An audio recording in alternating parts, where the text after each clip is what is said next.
So when I saw this figure, 80%, I could not believe it. And this is from Bankrate. And essentially what it's saying is 80% of the people who were eligible to refinance, who could have improved their situation, did not in 2020. Now, I hope that's a nationwide thing. I'd like to think that my clients, I kept in contact with them enough and showed them the numbers where they did, but perhaps not. And I don't want to take anything for granted. So I started thinking, who are some of my clients that maybe I showed the numbers to and they didn't do anything in 2020, and what were the ramifications of that?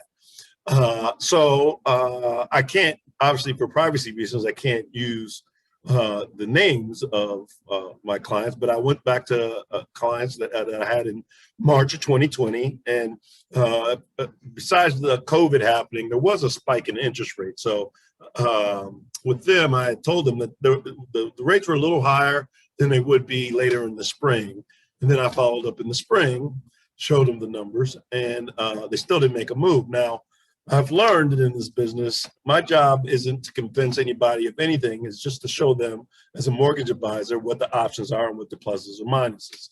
So anyway, I'm using their example, but I had to come up with a different couple. So we're going to use Tom and Giselle as our my couple from last March. And this is the current their mortgage situation when I first talked to them. They had a monthly payment of $1,620. That included everything: their homeowners insurance, their taxes, and they bought their home in March of 17. So which was obviously 4 years ago. And if you just use 4% appreciation on a $250,000 purchase, that's $10,000 a year. So I had the current property value at 280. The sale price when they bought it, 250. Their payoff, which I got from the mortgage statement, which they sent me. The first payment was May because they closed in March. And then the original loan amount, the interest rate was 4. It was a 30-year fixed. And this is the P&I payment was $1,133.86. And here's the monthly payments. So I took all those numbers, put them into my spreadsheet, and I came up with an analysis for them, just estimating that the home was worth 280. Their new loan amount was 224, because in the refinance, you want to roll the cost of the refi into the loan. So I'm going to switch over to the spreadsheet that I use.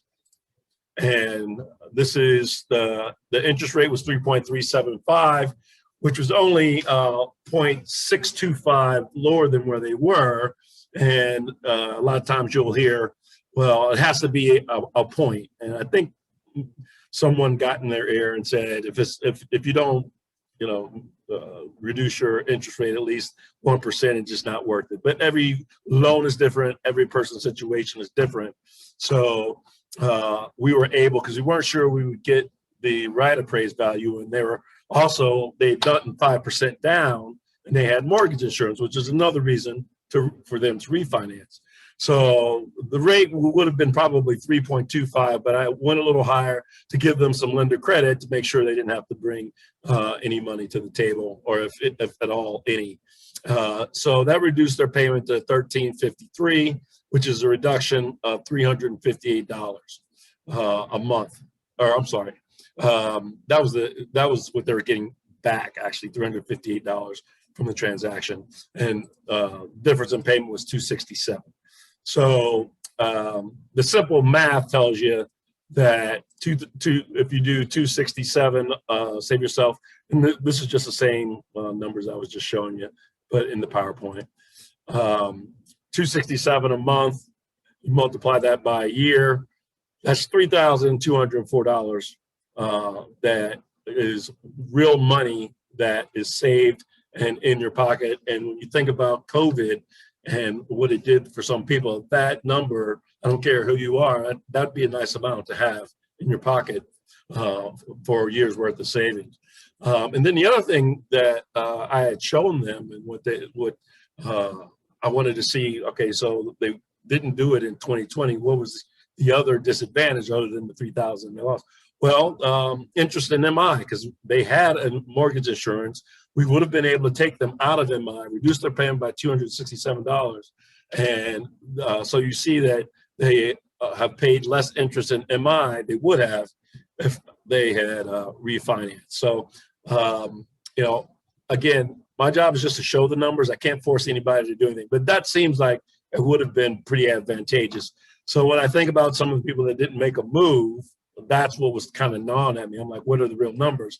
And obviously, if you go higher in what the sale price was or the value of the home, those savings are going to increase.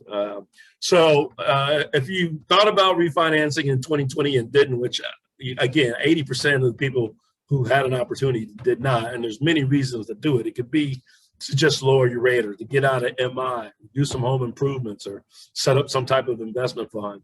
We're still, luckily, the rates are right about the same that they were last year. So it is still a great time to refinance. So if you want to get in contact with me, here's my information, and like, share, and subscribe.